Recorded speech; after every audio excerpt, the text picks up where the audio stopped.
Today's program is American Impressionist painters and how they were influenced by the French masters but forged their own identities. I am pleased to announce our speaker, member David Sokol. David has led an interesting life, not only as Professor Emeritus of Art History at the University of Illinois, Chicago, but also as an Oak Park Village trustee, a curator of several art exhibits, and the author of 12 books, including one about Oak Park, The Evolution of the Village.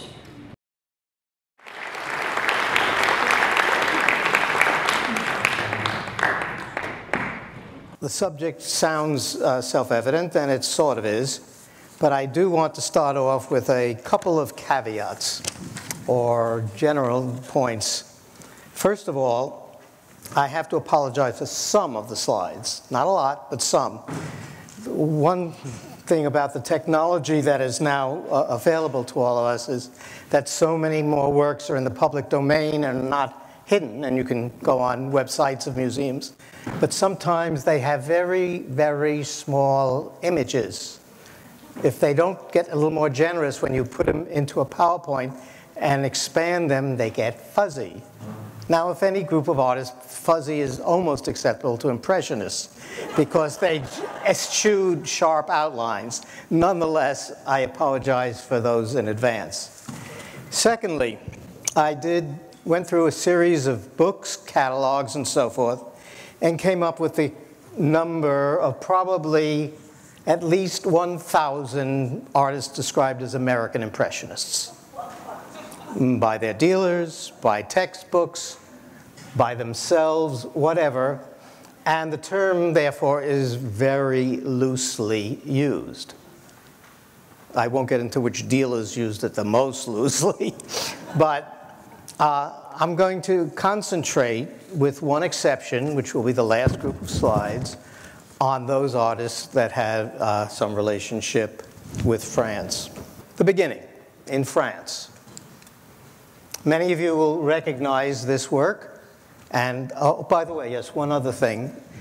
Anytime there is a star next to the title thing, it's a work that's in the Art Institute of Chicago. I made sure I did that so that people could see the works, whether French or American Impressionists, see them close at hand when you want a refresher course. Okay. Impression Sunrise depicts the port of Le Havre, where Monet was raised. It was first exhibited at the first Impressionist exhibition in 1874. You see it had been done 2 years earlier. A hostile critic named Louis Leroy used the term derogatorily. But the artists and the public made it much more positive, and eventually, actually within a few years, by 74, when the first exhibition of the French Impressionists occurred, they proudly themselves used the term Impressionism. Traditional academic European of the mid-19th century and had sharp outlines and edges, with the brushwork all but invisible, as did most American art of the same time. And the contrasts of light and dark were clear. Monet and his group and his friends, however, had edges often less pronounced. The edges were less important, and the brushwork is much more evident in most of them, contributing to the feeling of the experience. The first Impressionist exhibition included works by, among others, what we might refer to as the Big Five: Monet, Renoir, Pissarro, Degas, and Sisley. And indeed, the great collections of French Impressionists in the US, the Art Institute of Chicago, the MFA Boston, the National Gallery, the Barnes Foundation, Getty, Met, and Phillips collections were all assembled thinking about these artists. American artists in Paris in the 1870s and 80s certainly became aware of Impressionism, though only Mary Cassatt fully got into it until the end of that period, though none of them had formal or studio training in so-called Impressionist techniques. When we look at Cassatt specifically, we'll see where she comes. Some of these artists, like Hunt, John Singer Sargent, and so forth, others, grafted Impressionism into their already mature work of art, while others, mostly younger artists, became Impressionists at or near the start of their careers. And in 1886, the French art dealer Durand Ruel held an exhibition of French art in New York City with, believe it or not, about 250 works of the 5 Impressionists among the large number of other paintings shown. John Singer Sargent, Dennis Miller Bunker, and Mary Cassatt were the most important figures in this introductory group of bringing Impressionist aesthetics to both their patrons, such as Cassatt, many of us know through Bertha, why am I blanking out her name? Palmer, and through other American artists also became acquainted with by these collectors. There were a group of artists who spent a fair amount of time in France. Guy Rose, who we're not going to be talking about, Frederick Frieseke, Theodore Butler, Willard Metcalf, Jane Peterson, Theodore Robinson, Lila Cabot-Berry, and Louis Rittman. And then we'll talk about some of the others later on. Let's take a look at what those Impressionists were doing. Besides the work we just looked at, Monet, here's another work of his, 1884. What is it that you find in all of these Monets? Again, the lack of a sharp edge, and if you use that term, an impression rather than a detailed look, trying to evoke an ambiance, a conception, and so forth. What I think we mostly all are familiar with are his various so-called haystacks, which he did not call haystacks for the most part. This one, Grain Stalks, White Frost Effect, 1888-89. And what Monet did, and as did several of the American Impressionists who followed him, is they would take the same subject and look at it at different times of the day, different seasons of the year. At one point, essentially, Monet was bringing a stack of canvases to a location, and boom, as soon as the light started changing, he'd put it away, do the next one, next one, next one. These became ubiquitous and one of the things for which he was best known. Here's another one of the ones from the Art Institute. See the little star there? And End of Summer. The titles are not necessarily really important in the sense of the season theoretically being described. They can be others. But this gives you an idea of some of the things, and you know what a lot of the other works of his look like. Renoir, on the other hand, was not primarily a landscapist. And for the most part, you can divide the artists for those who concentrated on the landscape versus those who concentrated on the figure. But there was always some admixture of the two. Here's a famous Renoir that's in the Art Institute, The Rower's Lunch. And with two things here, or at least two things. One, we're seeing that somewhat hazier and less sharply defined work, but more defined than it was in Monet. And we're getting these figures, the turning this way and that, which is something he and Degas share mostly among the group of the 5 Impressionists, and which shows their awareness of and interest in Japanese prints and the way those figures could sort of move around. Although he did do also, and here's another Art Institute example, floral as well. If you look at it closely, you don't see the sharp individual petals. Again, we are getting the impression. Pissarro, also from the Art Institute. I told you they have a great collection of French Impressionism. Here's his more typical landscape. Again, it has lack of sharpness in favor of warmth of color and relationships of spaces and colors to each other. And another Pissarro from the Art Institute, Woman and Child at a Well, in 1882. And again, juxtapositions of figures is something that we tend to find in their work. Certainly in Degas, we bring that whole thing of having figures moving against each other, different stances, poses, ways of looking at each other or not. Works like this very clearly show that kind of influence. A classic artist of the Academy and so forth would never be showing you a figure partially turned in from the back like that. It was portraits and figure studies were meant to be sharp and clear. Sisley, the last of the 5 that we're going to look at briefly, his actually has some influence still of the Barbizon school there, but again, in terms of the more broadly impressionistic concerns, it's there. So that's what these French artists were doing. That became the force for American Impressionism. But before we go on to look at the Impression, I just got to tease you a drop more by showing you what else was really commonly painted in this country before the Impressionists went on the scene. So we're going to just look at a few works from the period, say, essentially from the Civil War or war between the states, depending upon your politics.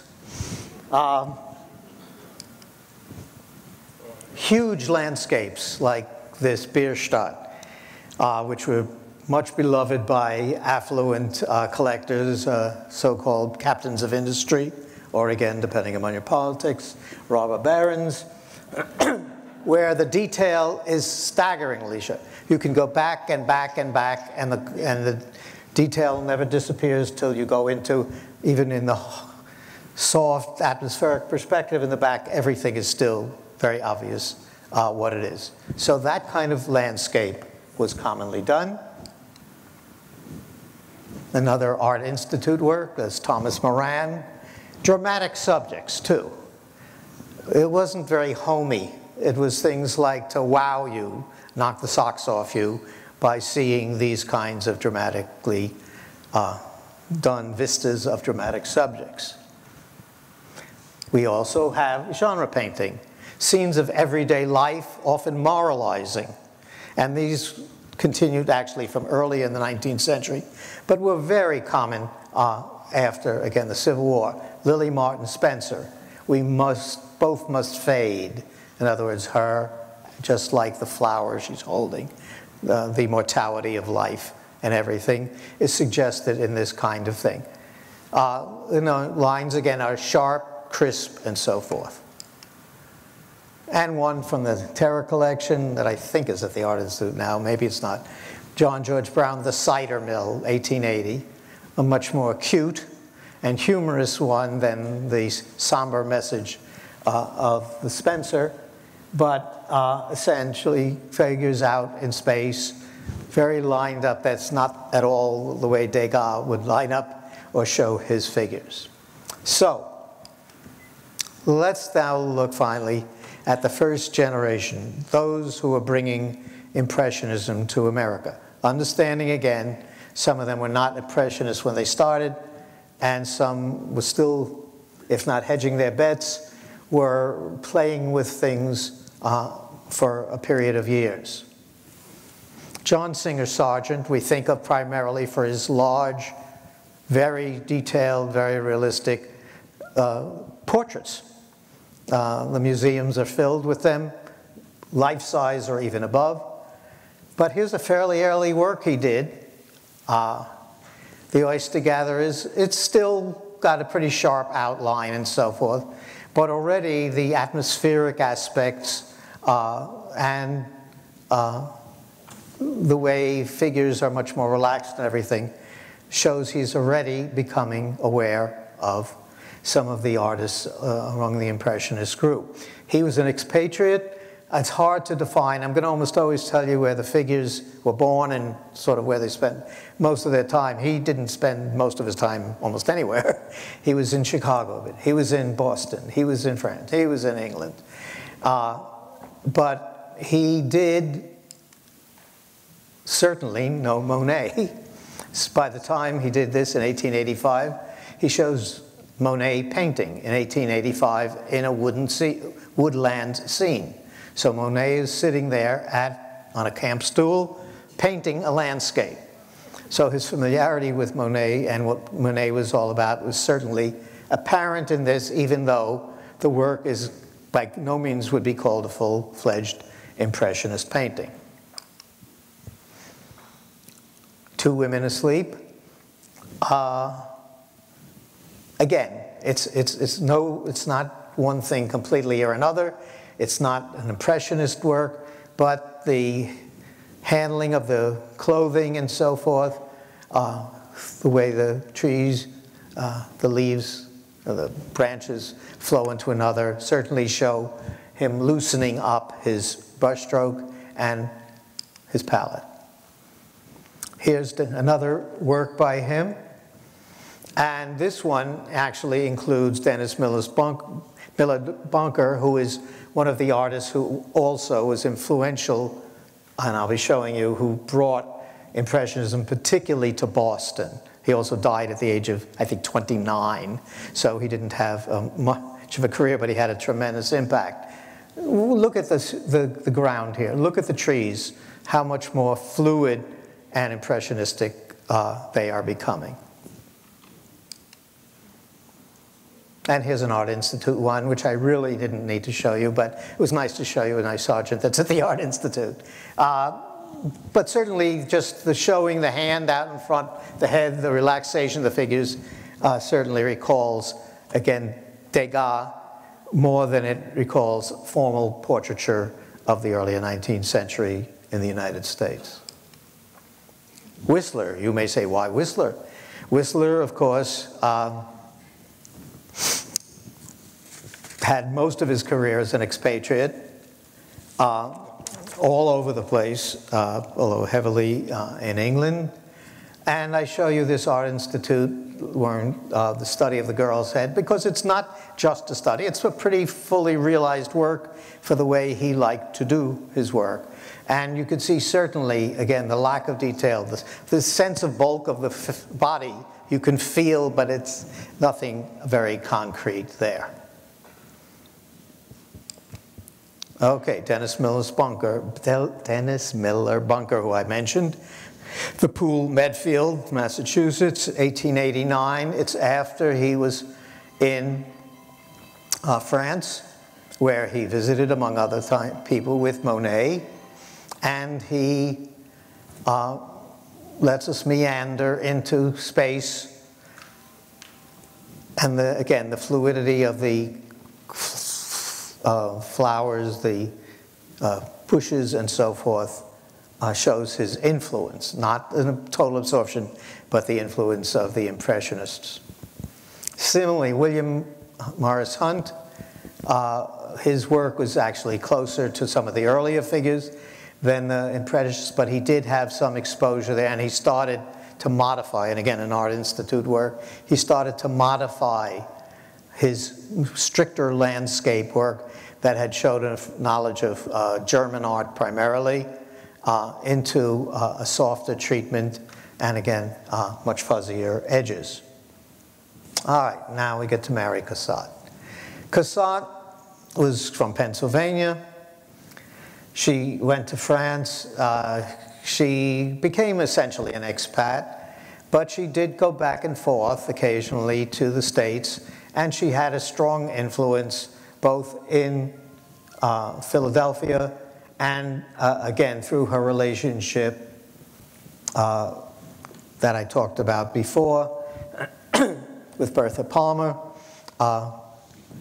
And she ended up actually doing something that's not purely Impressionist, but got to do some murals for the Columbian Exposition that were very important, but it just shows her impact and her relationship with Chicago, that she was in a position to do that.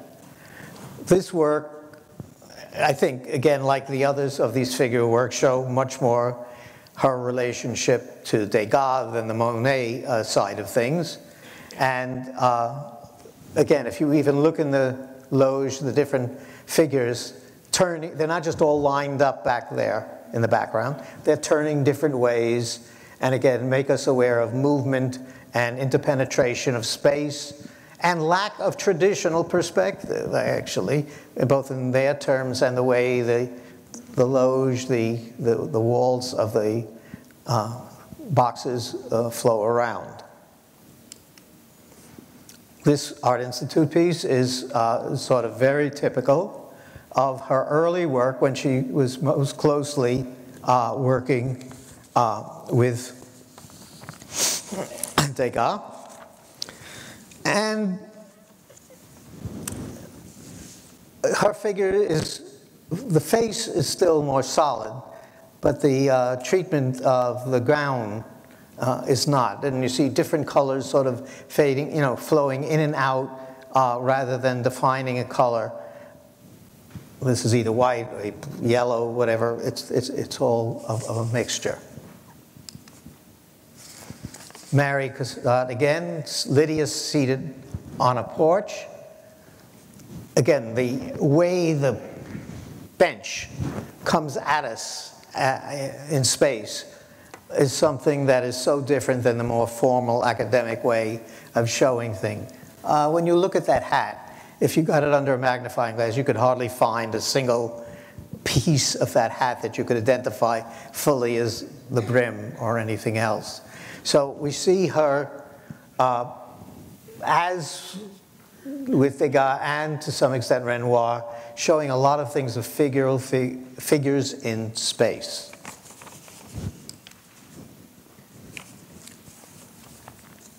And one more. No, actually, I have two more. By her, a still life. Again, where is that thing sitting? What is the relationship of the window to the ground and so forth is very typical. And lastly, one other one that's one of the most fluid ones in terms of landscape of hers. Yes, it has children figures in it, but we're looking so much at the way you can find flowers without the stem, and vice versa. There's, again, so much clearly of the impression. Well, I still have one more, I think. Two. I put a lot of hers. The stocking, and in the interest of time, I'm going to go to this one.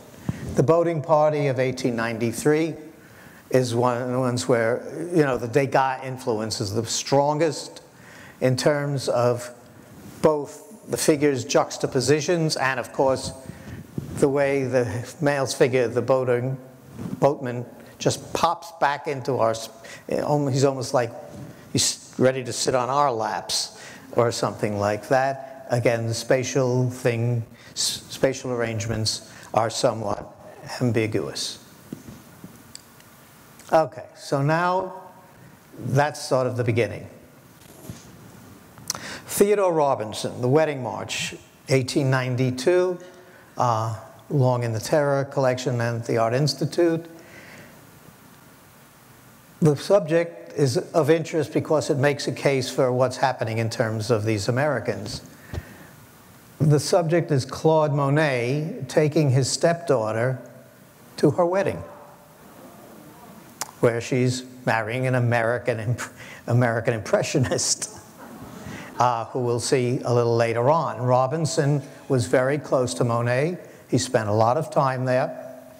Robinson grew up in Vermont, and after his years in France, at Giverny primarily, he ended up spending most of the rest of his life in New York, although he went various places to paint. But The Wedding March, so is an interesting document of that whole relationship. It's when Monet had settled in Giverny, he started to have a whole coterie of people around him.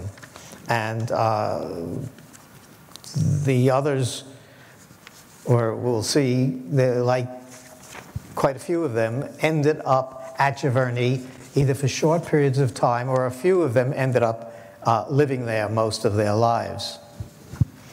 But looking at the figure, Monet, his face is not very clear. The faces, if they're not covered, are still very soft. And again, if we look at the vegetation, it's not very detailed. This one, and the subsequent one, this one's in the Art Institute, and it's one of my least good slides, I'm sorry. What is interesting here is you see, and this became a compositional standard for Robinson, to give you a figure, or even without a figure, a close-up space, but not receding with traditional perspective, but sort of jumping off at an angle into the rest of the canvas. The subject, though, of a young woman sitting reading in the middle of nowhere is very, very typical of the group. Here's another one with a similar kind of composition, you can see, in this case without a figure represented. And again, when you look at the vegetation, how fluid it all is. And this is another one by him in the garden, 1889. I think you can see how these have become a constant in his life, the lack of sharpness, a changing space that is not conventional. And another one by him, the Columbian Exposition. Now, is that a mistake? It should be 1893, I assume. But he might have painted it the next year, I don't know. Anyhow, the Columbian Exposition in Chicago, which is a very popular subject. I'm going to show you that subject by half a dozen American Impressionist artists. And he did a couple of them. It's probably, in some ways, some of his least Impressionist work, because he's most interested in actually showing you something concrete. Theodore Butler. Now, Butler is the one who married Monet's stepdaughter. And he settled down in Giverny, and he was there and had 2 children with his wife, and then she died. So he moved to New York and did works like this. And then he went back and married her sister, which I thought was cute. You can keep it in the family. Monet did not at first like him, but did not like any males sniffing around his stepdaughters. And, but Robinson introduced them, and obviously things worked out.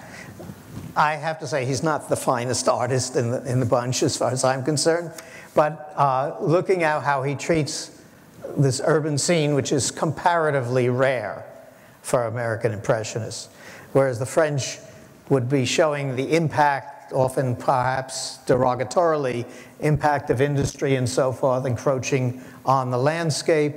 Americans were much more likely to just show a comparatively unspoiled landscape. Just like, what's his name, the photographer, I'm blanking out, Ansel Adams. You never see a light pole, you never see the electric lines. He tilts the camera up, make sure you miss all that. Similarly, that's it. But he really is showing the city, Butler. And then he went back to France and he stayed there the rest of his life. Childe Hassam was probably the most successful of the American Impressionists. Here's an Art Institute piece, The Little Pond. And we can see the treatment of landscape as a sort of a relaxed, welcoming, soft, untouched by, again, industry, and often without very many people in it, or none, in some case, in other Art Institute piece. Now, he did several of the Columbian Exposition. I'm actually showing you, I think this is the only watercolor I'm going to be showing you. But here he is obviously, again, showing the place. But when we look at these boats with the people, we really don't see much about the people, do we? It's not, they're there almost like backdrop. They're props almost. And the treatment of the building is almost dematerialized, I think it's fair to say. So he did others of the same subject. Here's the horticulture building. Here there are people in it, but again, they're sort of relaxed. They might as well be in the country for all they have to do with, you know, the buildings or what is happening at the fair per se. They could have been taking a stroll in a common park. Just another one, a gouache, just to show you something of the variety of what he does. This is a more detailed and specific piece than most of his others. This is, again, very typical. He ended up, and this is an Art Institute piece, as you can see, he ended up doing a lot of work that was up in New England, and he was involved with one of the artist colonies, and he ended up being sort of a leader among the artists who tended to hang out up there.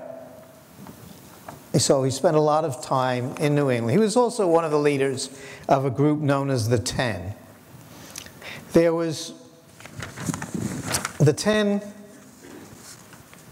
it was called the 10 American Painters. In 1898, just before he did this group of artists who'd been involved with the National Academy here in the United States found it was too restricting, that their work was not welcome. They thought the ideas of the Academy were old-fashioned, and they organized some exhibitions. They call themselves the 10 American Painters, and I'm just going to read off the names because you'll see many of them are fully Impressionists. Hassam, Alden Weir will be looking at, Twachtman, Robert Metcalf, Frank Benson, Edmund Tarbell, Thomas Dewing, and Edward Simmons. William Merritt Chase, who's a famous artist, became involved with them a little later on, and he was not part of the original group. Hassam sort of led the 10 in terms of a lot of the exhibitions they organized and where they were going to go paint that summer and so forth. Even when he takes up a subject, an urban subject, New York Street, 1902, Art Institute. Is there anything particularly urban about it? No. Are the figures sharply defined? No. It gives, again, very much a classic Impressionist look. And one more of his that he does in Toledo, Spain. And just to show, again, even when there's a lot of architecture around the figures, they're not painted with any greater specificity than the shrubbery and so forth. And he also did a view of the Art Institute, which is not surprisingly owned by the Art Institute. The whole front of it, again, unfortunately, it's not the best slide. But again, for a substantial building, the facade, yes, you can see it and up against the sky, but it's somewhat dematerialized. John Twachtman was another one of the 10 and a very close associate of Hassam. He did a lot of winter scenes, such as this. And the water is just almost an abstract pattern within the ice. And there's no real traditional perspective to that. And it is showing, I think, very clearly, again, a Japanese print influence in the way that recedes, or doesn't fully recede traditionally into space. He also had to do a shot at the Columbian Exposition, and I'm just going to move past, just wanted to show you that. And the White Bridge, another Art Institute one, where again, the bridge is not a solid, substantial piece of structure. It is as fluid as anything else there. Lila Cabot Perry was a very interesting figure. She was from Boston. She ended up in France working very closely with Monet. Then she went to Japan and spent most of the rest of her life in New England.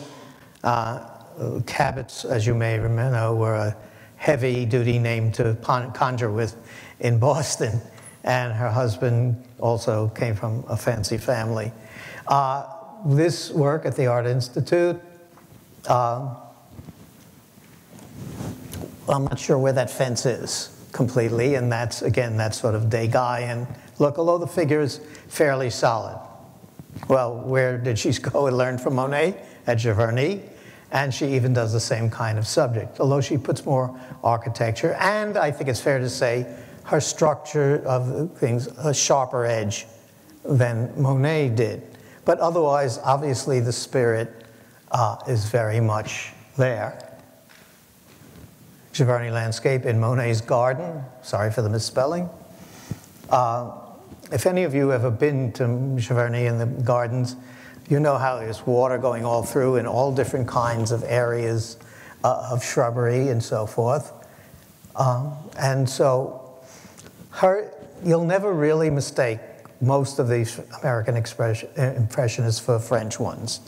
They tend to be a little more solid. She went to Japan. And here she actually shows things that we associate with Japan in terms of monuments and so forth. And again, the space, if you look at that sway, it's going behind. Let me find I'm afraid to touch anything at this point, but.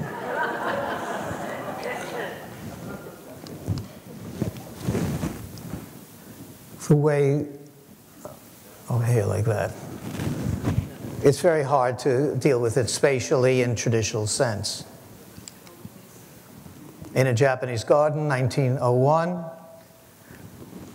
she clearly, her treatment of light and the way a shadow falls upon the trees is still Impressionist, but she's definitely got a firmer figure. And this little girl in Lane in Giverny. J. Alden Weir grew up, his father was a professor of art at West Point, and he grew up there, and Weir ended up doing the whole Impressionist route in going to France. He was a member of the Ten, and I think you could see how, with that way that bridge comes in, and the way he plays with space is, again, much closer to the Degayan, if you will, way of conceptualizing space that Degas himself was influenced, again, by Japanese prints, where the tree just pops up, right in front of you, don't see a foreground, and so forth. And his coloration and everything is very typically Impressionist. J. Alden Weir again, white oaks. This later on he manages to get a little divorced from the spatial kinds of things that we saw in the bridge, and he gives a lot more of these kind of regular Impressionist landscapes. Edward Redfield was the leader of the Pennsylvania Impressionists, and I'm just going to go in there several areas that had their own sort of schools. He, like Twachtman, tended to do a lot of winter scenes, a lot of isolated places. And it's interesting that, to me, that he still manages to disrupt our conceptions of spatial thing, and when we look especially at the front. Another one of his, again, typical winter scenes. Robert Vona tends to dematerialize the space even more than most of the others. He was from Hartford, and then he spent time in Boston and in France, and then he was traveled all over the United States doing subjects. But again, if you look at the water, it comes into space, but it almost drops down too. So traditional space is disrupted. Edward Pott asked, I notice on the screen here, none of these are advancing, but they're there, so that's all that counts, right? Very different in terms of his subjects. It's very genre-like. They're fairly anonymous. Most of his subjects are similar to this one. Most of them are people at the seashore, relaxed, children playing. You hardly can see any faces at all. And the costumes sort of shimmer with indefiniteness in terms of their outline. Here's another one of his. He and a couple of others did that kind of subject more. Wiggins, I'm sort of getting concerned about time, so I'm going to sort of speed it up a little bit. Wiggins came from Old Lyme, Connecticut, and did a lot of work in New York, and I think you could see another one of the ones who does a lot of the winter type of scenes. Frederick Friesike was another one of the artists who spent a lot of time in France. He taught, after growing up in Michigan, he taught at the Art Institute briefly, then he was in New York. Then he went to France and eventually bought a house a couple doors down from Monet's and stayed there for the rest of his life. This painting shows figural work, sort of closer perhaps to a Renoir. And the reflections on it recall Monet's reflections in his water lilies and things like that. And he's most known for a lot of these figures, particularly nudes. They are a little more material and solid, and everything else around them is not. And I think that's fair to say. That's an Art Institute piece. Frank Benson, from Boston, stayed in New England most of his life after being in France, was a member of the Ten. Interior scenes that perhaps recall to some extent Renoir, but his spatial relationships, again, are ones that reflect that side of the Degayan side, if you will, of Impressionism.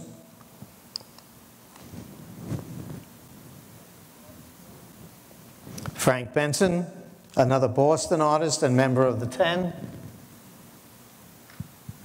And again, the way the water and the stars all sort of, blend together with not a lot of specificity. Richard Miller from St. Louis. He was a Friesike follower. You might not be surprised to learn that. He learned from Friesike and did a lot of things of young women in interior settings as opposed to the outdoor ones. Now, George Inness, you might wonder why I'm showing, because he's not an orthodox Impressionist. He was sort of a mystic and so forth. But Inness was from New York originally, and then later on ended up in Florida and traveled around to Latin America and everything else. But he combined his sort of tonalism and his mysticism with a dematerialization that I associate with Impressionism a little bit, and he was certainly aware of what they were doing and sometimes even exhibited with them. So I just wanted to show you that. And this one, which even more dematerialization of the vegetation and so forth.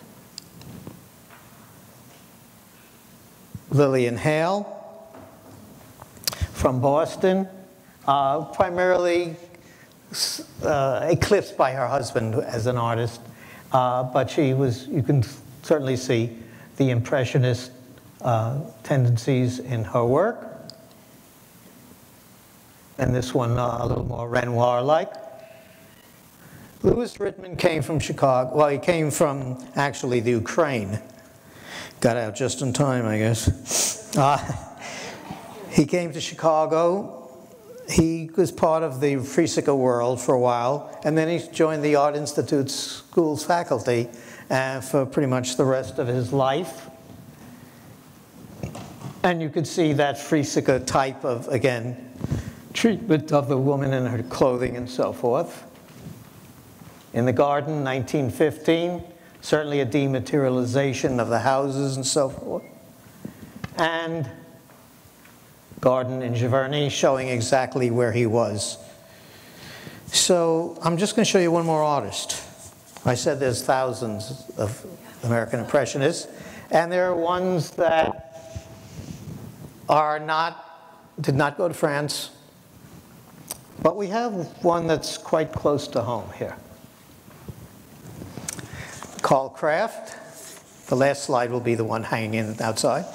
Carl Kraft grew up in Ohio. Well, he was born in Ohio, came to Chicago. He was, among other things, the founder of the Oak Park Art League, painted around the Midwest and the Ozarks.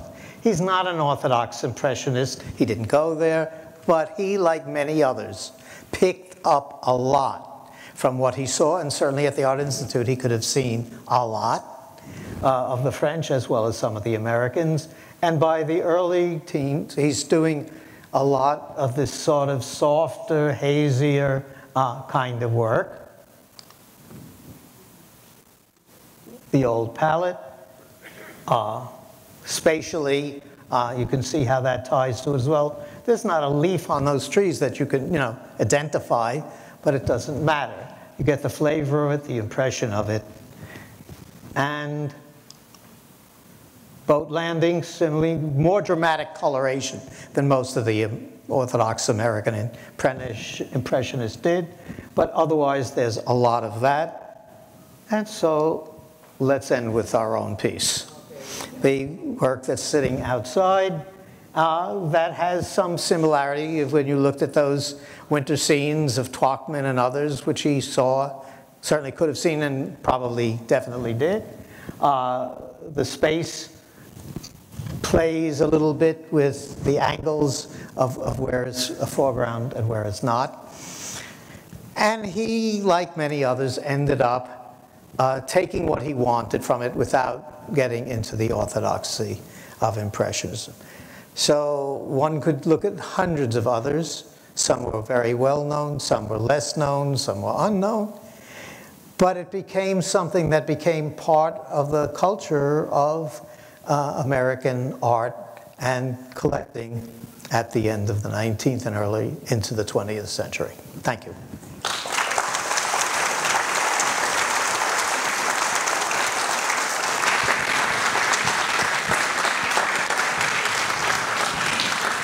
Thank you so much, David, for talking about this subject. One of my very favorite types of art is Impressionism. And if anyone has any questions, Joanne is going to take the mic around. When I missed the flags of Assam, and I was wondering why you didn't cover those paintings. There were several of those in the early 1904, 6, and so forth. Actually, it's interesting, the view of the Art Institute has a flag in front of it because we painted it on the 4th of July. I forgot to mention that. Sorry. Somewhere in your talk you mentioned the Japanese print. Was there much influence on the Impressionists with the Japanese print, or? It depends which way they went. Again, some of them got into it big time. The ones who I mentioned, you could see how they dealt with things spatially and the way figures might exist within that space. Others became aware of it. Certainly, A lot of artists became aware through collectors and from the Columbian Exposition and other ways. And of course, for the artists around here, Frank Lloyd Wright's interest in that, and which he both got at the Columbian Exposition, and then when he went to Japan, spread it around, and people were very interested in it. But again, even the ones, a lot of the ones who we looked at who didn't paint that way tended to be certainly aware of that. Anyone having an art education probably between 1890 and say 1915 certainly got an awareness of Japanese prints. There was a lot of exhibitions all over the way. But again, the ones I was showing you were mostly the artists who'd been influenced by the French Impressionists rather than primarily through their own personal direct exposure, even if they had it. But again, that was the thrust of this, of trying to tie what is this big, somewhat amorphous thing of about American Impressionism within it to provide some sort of structure for where and how it came from. So there are a lot of winter paintings. And one of the things I associate with the Impressionists is the plein air. Were they painting outdoors? They were mostly sketching outdoors and finishing paintings indoors in the studio, which is something that, of course, many other artists had been doing. And there was a long history in American art of that already. I mean, the Hudson River landscapers like Thomas Cole and others went sketching up in the White Mountains or in the Hudson Valley, and then they came back to their New York City studios and did the completed paintings. So although there were not that many doing some direct plein air, but some did. And I just don't remember offhand whether they did or not individually. But some did. Thank you, David.